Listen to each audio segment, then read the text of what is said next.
maeneo anayokaa, aweze kuona atafanya mradi gani kwa gharama hiyo ya $200,000. Na mimi nikiamini watu wengi katika maisha yetu binafsi, wengi tunajichanga sisi wenyewe.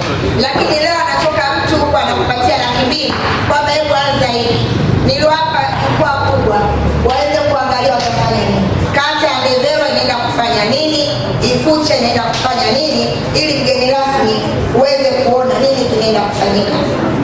Na nikiamini kwamba maisha unaweza ukatoboa hata kwa kuanza kuuza vocha. Tuna mfano huo kwenye matamasha ya Fiesta, kwenye matamasha ya ujasiriamali, watu wanatoa shuhuda na tunaona.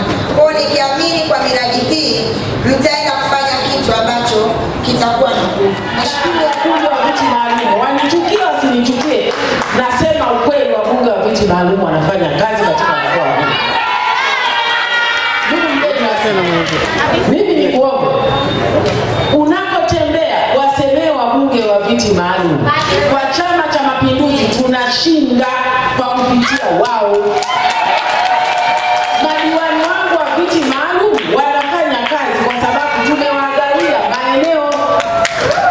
Kwa hiyo kazi ya kufanya sasa 2024, tegemeo langu kubwa kama mwenyekiti wa mkoa wa Tabora, na wategemea viti maalum madiwani, na wategemea wabunge wangu wa viti maalum, kwa sababu kazi wanazozifanya nisiona. Wabunge wa viti maalum hawana mfuko wa jimbo. Hizi ni hela zao, wanadunduliza wao. Lakini kama mbunge na mwenyekiti wa mkoa rasmi, mwambie mkuu wa mkoa na nyie mtoe mapendekezo ili hawa watu wabunge wa viti maalum na wao waingie kwenye mfuko wa jimbo,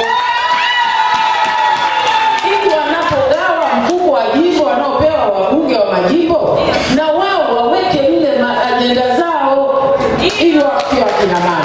Lakini naomba nikupongeze sana mheshimiwa mbunge wangu Jackie.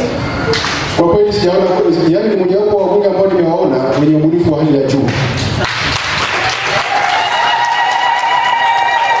Mheshimiwa mbunge unatosha. Yaani kazi yako iko vizuri kabisa. Na hatutegemei kutumia nguvu kubwa sana na kumchosha mheshimiwa mbunge kama huyu anapoenda kuomba kura kwa wananchi. Hii ni saada ya milioni 81.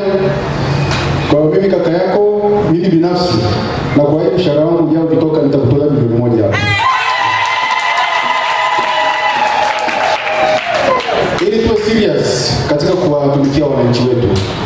Sisi serikali tumefaidika sana. Sijui nisemeje nielewe, kama unaweza kumuona mheshimiwa mbunge anatoa support kubwa kiasi hiki kwa wananchi. Tena sio mkopo. Unapewa bure.